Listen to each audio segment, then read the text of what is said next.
Be informed. Be alert. The information you need to know about COVID-19 vaccine. Right here, right now, on The Vax.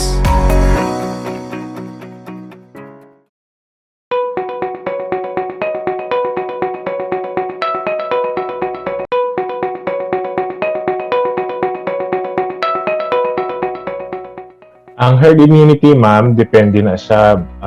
Though ang herd immunity, amo ni ang numbers ang population nga dapat mabakunahan na para hindi na maglapta ang masakit.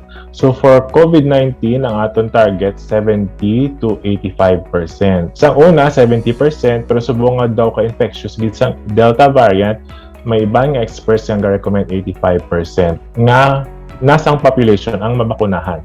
Para amo to ang hambal ni Doc na para kung 85% na 70 to 85% ang nabakunahan, ang chance nga maglaptap ang virus na ba na.